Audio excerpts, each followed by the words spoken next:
தந்தை, மகன், தூய ஆவியாரின் பெயராலே ஆமென். முதல் வாசகம். இனி அங்கே அழுகையும் கூக்குரலும் ஒருபோதும் கேட்கப்படா. இறைவாக்கினர் எசாயா நூலிலிருந்து வாசகம். முற்றுப்புள்ளி. அதிகாரம் 65. இறை வார்த்தை 17 முதல் 21 வரை. ஆண்டவர் கூறுவது: இதோ, புதிய புதிய மண்ணுலகையும் படைக்கிறேன். முந்தியவை நினைத்து பார்க்கப்படுவதில்லை, மனத்தில் எழுவதும் இல்லை. நான் படைப்பனவற்றில் நீங்கள் என்றென்றும் மகிழ்ந்து களிகூருங்கள். இதோ, நான் எருசலேமை மகிழ்ச்சிக்குரியதாகவும் அதன் மக்களை பூரிப்பவர்களாகவும் படைக்கிறேன். நானும் எருசலேமை முன்னிட்டு மகிழ்ச்சியடைவேன், என் மக்களை குறித்து பூரிப்படைவேன். இனி அங்கே அழுகையும் கூக்குரலும் ஒருபோதும் கேட்கப்படா. இனி அங்கே சில நாள்களுக்குள் இறக்கும் பச்சிளங்குழந்தையே இராது, தம் வாழ்நாளை நிறைவு செய்யாத முதியவர் இரார். ஏனெனில் 100 ஆண்டு வாழ்ந்து இறப்பவனும் இளைஞனாக கருதப்படுவான். பாவியோ 100 ஆண்டுகள் வாழ்ந்தும் சாபத்திற்கு உட்பட்டிருப்பான். அவர்கள் வீடு கட்டி அங்கு குடியிருப்பார்கள், திராட்சை நட்டு அதன் கனிகளை உண்பார்கள். இது ஆண்டவரின் அருள்வாக்கு. பதிலுரை பாடல். பல்லவி. ஆண்டவரே, உம்மை புகழ்வேன், ஏனெனில் என்னை கைதூக்கிவிட்டீர். ஆண்டவரே, உம்மை ஏத்திப் புகழ்வேன், ஏனெனில் நீர் என்னை கைதூக்கிவிட்டீர். என்னை கண்டு என் பகைவர் மகிழ நீர் விடவில்லை.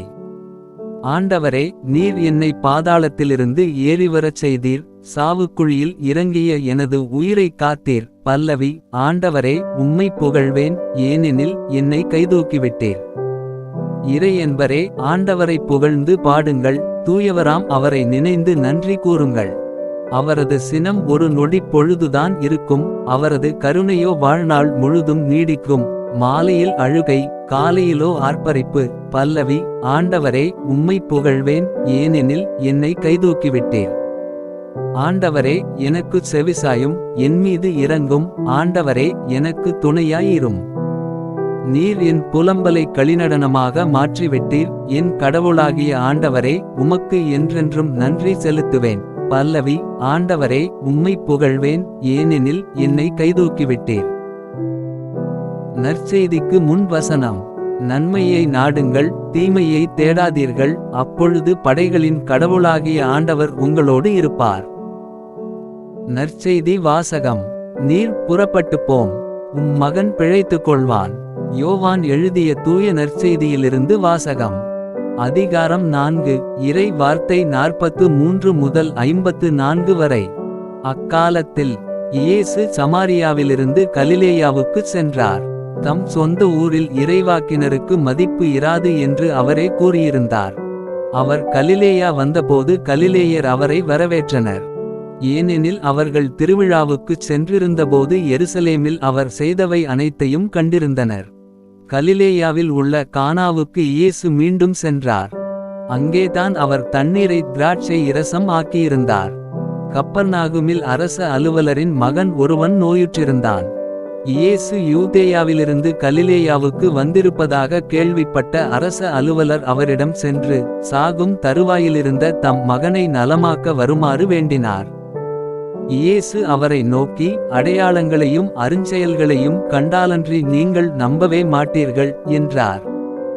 அரச அலுவலர் இயேசுவிடம், ஐயா, என் மகன் இறக்குமுன் வாரும் என்றார். இயேசு அவரிடம், நீர் புறப்பட்டுப் போம், உம் மகன் பிழைத்துக் கொள்வான் என்றார். அவரும் இயேசு தம்மிடம் சொன்ன வார்த்தையை நம்பிப் புறப்பட்டு போனார். அவர் போய்க் கொண்டிருக்கும்போதே அவருடைய பணியாளர்கள் அவருக்கு எதிர்கொண்டு வந்து, மகன் பிழைத்துக் கொண்டான் என்று கூறினார்கள். எத்தனை மணிக்கு நோய் நீங்கியது என்று அவர் அவர்களிடம் வினவ, அவர்கள், நேற்று பிற்பகல் 1 மணிக்கு காய்ச்சல் நீங்கியது என்றார்கள். உம் மகன் பிழைத்துக் கொள்வான் என்று இயேசு அந்நேரத்தில் தான் கூறினார் என்பதை அவன் தந்தை நினைவுகூர்ந்தார். அவரும் அவர் வீட்டார் அனைவரும் இயேசுவை நம்பினர்.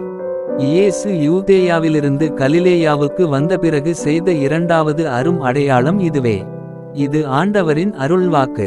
உங்களுடைய பிரார்த்தனைகளையும் வேண்டுதல்களையும் நாளைய திருப்பலியில் ஒப்பு கொடுக்க விரும்புவோர் கீழ்காணும் மெயில் ஐடிக்கு உங்கள் வேண்டுதல்களை அனுப்பவும் அல்லது வீடியோவின் கீழ் கமெண்ட் செய்யவும்.